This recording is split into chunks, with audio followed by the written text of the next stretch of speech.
From this day on, forever be true. Cherish this life that's destined for you. Live your life with kindness and care. Remember, Allah will always be there, be there. Nikahun mubarakun, zawajun mubarakun, an-nikahu min sunnati. Alhamdulillah.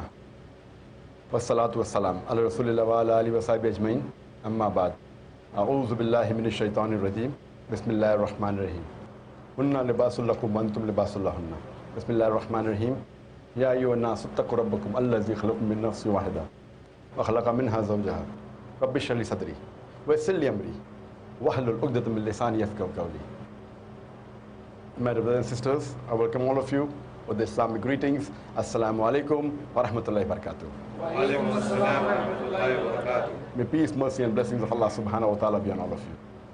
And alhamdulillah, once again, as it's a tradition, that whenever the ladies ring, have the marriage preparatory course, we at least have one session where I do have the opening question and session regarding any questions as far as marriage preparatory course is concerned. Any questions on the marriage issue, before marriage, during marriage, after, inshallah. And since this session is mainly for the sisters, we'll be having more questions from the sister side and a few from the gent side, from the brothers. And I suggested that every 4 questions or 5 questions of sisters, we'll have 1 question from the gent side, inshallah. So if any sisters have any questions, they're most welcome to ask. Assalamu alaikum. Wa alaikum assalam wa rahmatullahi wa barakatuh. A few days before, there was an article on 10th of May in Hindustan Times with regards to Hazrat Aisha was 19, not 9. Can you just throw some light on that? Sisters asked a question that there was an article that came in Times of India, Hazrat Aisha, may Allah be pleased with her. Her age was 19 and not 9 when she got married. Can I throw some light on that? If you read the hadith in Bukhari which says that Hazrat Aisha, may Allah be pleased with her, she was married to the Prophet at the age of 6 and the marriage was consummated at the age of 9. Now there are many so-called modern scholars who feel that it's not possible, that is the reason they try and justify. And they say that actually the statement is 19 because in Arabic we add an ashra. So this is ashra, the 10 is missing. We said 10, 9 for 19. So the 10 is missing, therefore it sounds to be 9. Actually it should be 19. This is the assumption. But what we believe, that after the Quran, alhamdulillah, is the saying of the Prophet ﷺ. And we have to check whether the hadith is sahih or not. And we realize that this hadith of Sahih Bukhari, and alhamdulillah, it's authentic hadith. But how can we logically prove today? Now those scholars, inverted commas, who when they cannot prove logically any part of the Quran and the hadith, they try and say there is some mistake in the assumption and the meaning is different, etc. What we have to realize, that first we have to check whether the hadith is authentic or not. If it's authentic, if we cannot prove it logically, we have to feel and we have to understand that the science hasn't advanced so much to try and make us understand that hadith of the verse of the Quran. So based on this again, what I believe, that the hadith is authentic, and even the age of 6 and 9 is authentic, and how to justify that. When I was in the medical college, I passed in 1991, and in the 80s, we were taught in the medical college that a lady, she reaches puberty and adulthood, maturity, at the age of approximately, in India, it is about 13 to 14, 15, in America it's about 12 to 13, and the age factor of the puberty keeps on changing depending upon the atmosphere, depending upon the surrounding, depending upon the diet, depending upon the climate. Today medical science tells us that closer to the equator, the age of puberty is earlier. This is one point of it. And today after science advance, we have come to know that because of the change in the atmosphere and the surrounding and the diet itself, today in America, as well as in India, there are cases in which there are sisters, mashallah, girls, at the age of 10, they reach puberty. They start having menstrual cycle. And today medical science tells us that if any lady starts the menstrual cycle, at the age of 10, it is nothing unique. It's quite common. So the age of menstruation today has become a bit less, approximately 12, 13, 14. But even if a girl starts menstruating at the age of 10, even 9, it's nothing to be alarmed of. If the age of menstruation is below the age of 9, then there is a concern. So based on this scientific fact that we have come to know today, according to the Islamic Sharia, moment a lady reaches puberty and a gent reaches puberty, they can marry. Every country has its own law. For example, the law of India is that when a girl reaches the age of 18, they can marry. The law in USA is at the age of 16. The law in Indonesia is 19. So for example, if a couple get married in America who are of the age of 16, so in America it's legal, but in India it's illegal. Now why has India chosen 18 and America chosen 16, we don't know. And there is a state in America called Texas, where coming down generations that it's common to marry early. So therefore in Texas state alone, even if the girl or the boy, they are of the age of 14, they can marry, it's legal. So there's a separate law for Texas because that's the society. So at the age of 14, if a girl or boy living in Texas marries, it's legal. What's illegal in India is legal in America. What is legal in India is illegal in Indonesia or Malaysia. So what we realize that everyone has his own criteria. As far as the Islamic criteria is concerned, I told you that once a girl or a boy reach the age of puberty, when they get matured, they can marry. So based on this, alhamdulillah, what we realize, Hazrat Aisha, may Allah be pleased with her, she was unique. And when we read the life history of Hazrat Aisha, may Allah be pleased with her, she was very intelligent, she was very matured, and alhamdulillah, mashallah, because of that, we know that many ahadith are narrated by the wife of the Prophet Muhammad sallallahu alaihi wasallam. There are some people who say that fine, she could have waited for another 10 years and then got married. Some of the Orientalists, some of the so-called modern Muslim scholars. If she had waited for another 10 years, we know that after the Prophet married her, the Prophet hardly lived for 10 years. So if she had married after that, she wouldn't be able to narrate the hadith that we know. So because she was intelligent, she was matured enough, alhamdulillah, I feel medically and scientifically and Islamically, a marriage consummated at the age of 9, once a lady is matured, it's perfectly fine, alhamdulillah. Hope that answers the question, sister. Any other sisters have any questions? Assalamu alaikum. Wa alaikum assalam wa barakatuh. My mother and me, we both are reverts, alhamdulillah. Mashallah. And my father is a disbeliever. Due to some difficulties, we are unable to convey the message of Islam to him till now. So time and again, I have been pointed out by Muslims that, you know, if your mother is a believer and your father is a disbeliever, her marriage gets invalidate.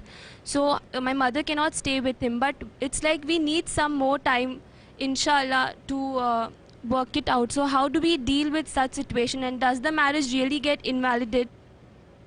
Sister has a question that, mashallah, she and her mother have accepted Islam, alhamdulillah, and Allah has given them hidayah. But unfortunately, her father hasn't accepted Islam and is yet an unbeliever. So does the marriage between the mother and father get invalidated? Can they get more time? And what's the real view? Sister, but natural, a believer can only marry a believer, as per the verse of the Quran of Surah Baqarah chapter 2 verse 221, that let not a believing woman marry an unbelieving man until he believes. So based on this, but natural, the marriage can only solemnize if the girl and the boy, or the man and the woman, both are believers. In this case, where one of the two, if both are unbelievers, one of the two accept Islam, then but natural, a time period is given for the other person from the spouse. If the husband accepts Islam, time is given to the wife. If the wife accepts Islam, time is given to the husband. That they too understand Islam, and it is the duty of the person who accepts Islam to convey the message to the spouse. So in this case, I believe it's your duty, sister, and the duty of a mother to explain the message of Islam to your father. And but natural, there is no particular time limit given in any Quranic verse or hadith, whether it's 1 day, whether it's 1 week, whether it's 1 month.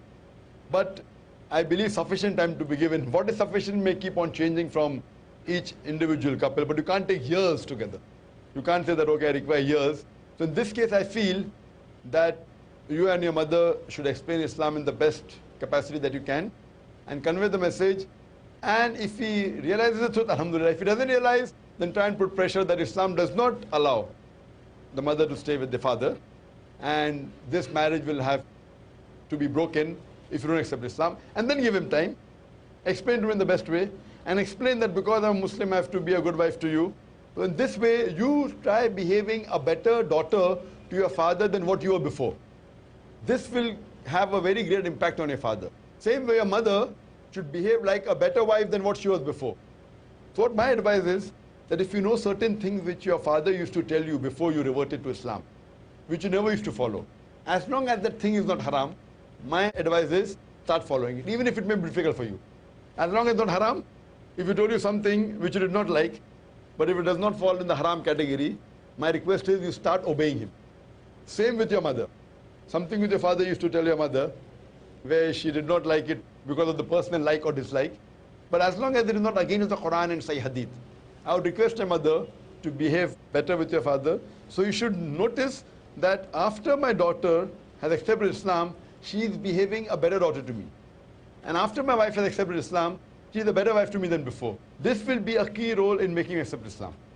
So try your level best. But after you feel that all your methodologies, all your trials, all your efforts have failed, then I believe that you should part ways. And if Allah gives him hidayah, maybe after a few months or few years, yet you can marry. But if he doesn't accept Islam, after trying your level best, I feel they should part. But yet, if he accepts Islam after that, yet they can unite. There will be new nikah and new male. Hope that answers the question, sister. Any sisters down? On second, would like to ask a question? We all know that Islam is based on equality, but certain hadith has said that women are weak in as far as the akal and deen is concerned. Okay, and also when it comes to being a witness, one man and two women are required. So what would you say for that? Sister has a question. If in Islam there is equality between men and women, but according to certain hadith it says that women are weak in akal and in deen, and other hadith that two women witnesses is equal to one witness of man, then does it mean that they are not equal? Sister, one thing you should realize, that equality does not mean identicality. Equality in Islam does not mean identicality. Men and women, overall they're equal. In some aspects, the men have a degree of advantage. In some aspects, the women have a degree of advantage. But overall they're equal. I'll just give a small example. That if in a class, there are two students who come out first in the class. And when you analyze the question and the answer paper, we realize that there are 10 questions carrying 10 marks each. And these two students, student A and student B, both come out first, both get 70 out of 100. But when we analyze the answer sheet, we realize that in answer to question number 1, student A, he gets 8 out of 10. And student B, he gets 6 out of 10. So in answer to question 1, student A has a degree of advantage over B. In question 2, student B, he gets 8 out of 10. And student A, he gets 6 out of 10. So in answer number 2, student B has the degree of advantage over A. And both of them, if you analyze, both get 70 out of 100. In all the remaining 8 questions, both of them get 10 out of 10. So if you add up the marks of all the 10 answers, both get 70 out of 100. So overall, student A and student B, both are equal, both get 70 out of 100. But in answer to question number 1, student A has the degree of advantage. In answer to question number 2, student B has the degree of advantage. But overall, both are equal. So in same aspects, for example, we know that our beloved Prophet Muhammad said, it's mentioned in Sahih Bukhari, volume number 8, in the book of Adab, chapter number 2, hadith number 2, a person approaches the Prophet and asks him that who deserves the maximum love and companionship. The Prophet said that it's your mother. The man asked after that who? The Prophet said, your mother. The man asked after that who? Again the Prophet said, your mother. The man asked after that who? Then for the 4th time the Prophet said, your father. So in short, 75%, 3/4 of the love and companionship goes to the mother, 25%, 1/4 goes to the father. In short, the mother gets the gold medal, she gets the silver medal as well as the bronze medal. The father has to be satisfied with the mere consolation prize. In this aspect, as far as love and companionship of the children towards the parents is concerned, the women have a degree of advantage. On the other hand, suppose a robber enters my house. I'll not tell my wife and my daughter that I believe in women's liberalization. I'll not tell them to go and fight. Here, because the Quran says in Surah Nisa chapter number 4, verse number 34, that Allah subhanahu wa ta'ala has given the man more strength than the woman. So it's the duty of the man to support the woman as far as strength is concerned. So in strength, the men have a degree advantage as compared to the women. But overall, men and women are equal. So in the same aspect, as far as the sister asks the question, the hadith says that the women are weak in aql and deen. So does it mean they're inferior? You want to realize that in Arabic I would say rather that it should be called less rather than weak. I believe the translation less in English is better, is far superior as compared to weak. And what we realize that, yes, in certain parts, we know scientifically that certain parts the men have a degree advantage as far as intelligence is concerned, in certain parts the women have a degree advantage. As far as today's science tells us, as far as spatial thinking is concerned, as far as planning is concerned in taking care of the state and future, the men are more intelligent as far as the women is concerned in terms of spatial consideration, planning about the future, taking care of the state, taking care of the country. As far as verbal qualities are concerned, the women are far superior as compared to the men. That's the reason mother is far superior to father, because Allah has given the woman verbal qualities. So mother can take care of a child far superior than a father. So that does not mean a father is weak. As far as parenthood is concerned, the mother has a degree of advantage over the father. As far as planning of the future of the country is concerned, the male has a degree advantage over the female. As far as deen is concerned, the hadith says that weak in deen, I would translate less in deen. If you analyze that there are certain concessions given to the women as far as deen is concerned. For example, as far as salah is concerned, when a woman is undergoing a menstrual cycle, she need not pray. So that's the concession that's given. She need not pray, and neither does she have to compensate for it. But if she is fasting, if she is undergoing menstrual cycle, she doesn't have to fast, but she has to compensate for it. But in salah, the 5-time salah, during the few days, whether it be 4 days, 5 days, 6 days or 7 days, whatever it is, during the menstrual period, she need not pray. It's a concession given. So, but naturally, she has less responsibility. As far as salah is concerned, she is given certain concession. Because of the menstrual period, there are certain psychological changes going on in the lady. So based on this, if we say she has to perform less in certain aspects, otherwise they're equal. Otherwise the Quran clearly says in Surah Ahzab chapter 33, verse number 35, it says, Innal Muslimina wal Muslimati, wal Mu'minina wal Mu'minati, wal Qanitina wal Qanitati, wal Sadiqina wal Sadiqati, wal Sabirina wal Sabirati, wal Khashina wal Khashiyati, wal Mutasaddiqina wal Zakati, wal Saimina wal Saimati, wal Hafidina furujum wal Hafidati, wal Zakirillah wal Kasira wal Zakirati, Adallah lahum maghfirat ajrin azima. That for the Muslim men and Muslim women, for the believing men and the believing women, for those men and women who are devout, for those men and women who pray to Allah subhanahu wa ta'ala, for those men and women who guard their modesty, for those men and women who fast, for those men and women who do zikr of Allah, remember Allah subhanahu wa ta'ala. For them, Allah subhanahu wa ta'ala has prepared ample of reward and has prepared forgiveness. So based on this, overall men and women are equal even spiritually.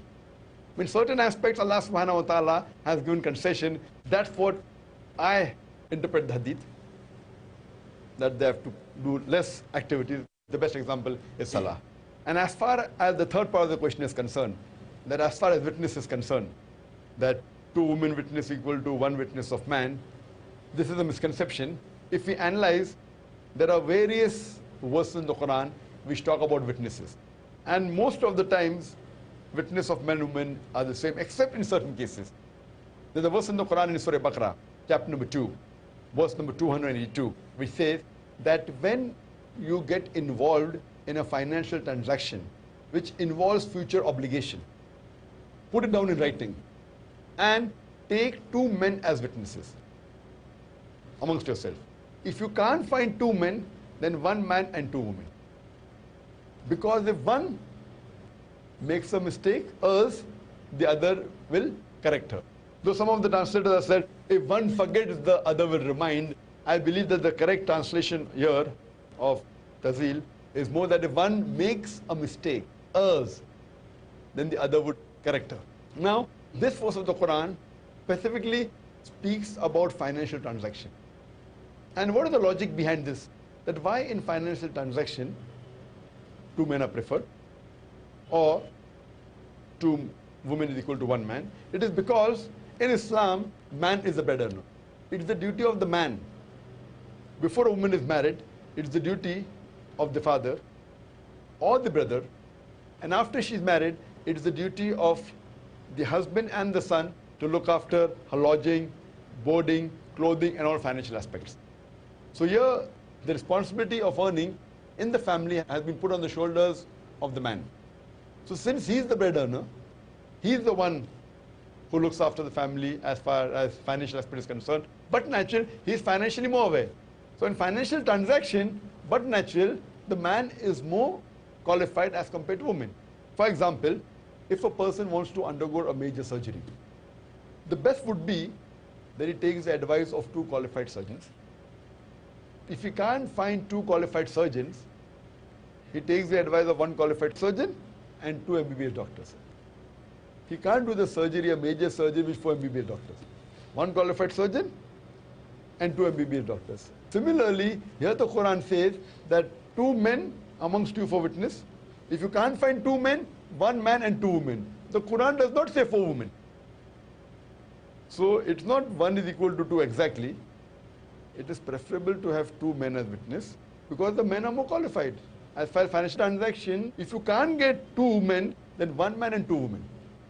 So only in financial transactions are 2 women witnesses equal to 1 man as witness.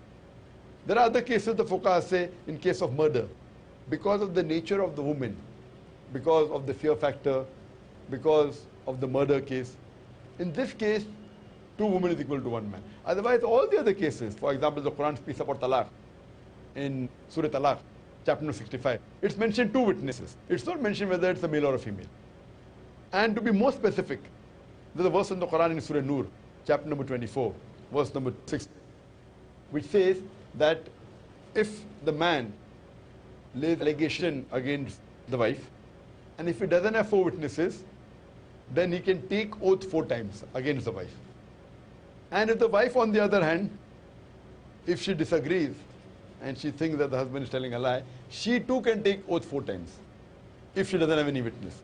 So here, 4 witnesses of a husband is equivalent to 4 witnesses of a wife, or 4 oaths of a husband is equal to 4 oaths of a wife, indicating that 1 is equal to 1. So the Quran is clear cut that 1 witness of man is equal to 1 witness of woman. Only in certain cases like financial transaction, etc., where 2 women is equal to 1, which is the logical case, because financially a man is more qualified as compared to women. I know there may be certain women who may have done MBA in finance, etc. These may be rare cases. But generally, if you follow the Islamic system, a man is a breadwinner, so generally he should be more qualified. So based on this, that is the reason only in financial cases and in certain murder cases, 2 women is equal to 1 man as witness, otherwise both are equal. Hope that answers the question, sister. Wa akhir da'wana alhamdulillah rabbil alameen. Forever be true. Cherish this life that's destined for you. Live your life with kindness and care. Remember, Allah will always be there, be there. Nikahun mubarakun, zawajun mubarakun, النكاح من سنتي ما قال النبي والصحيح نكاح مبارك نكاح مبارك زواج مبارك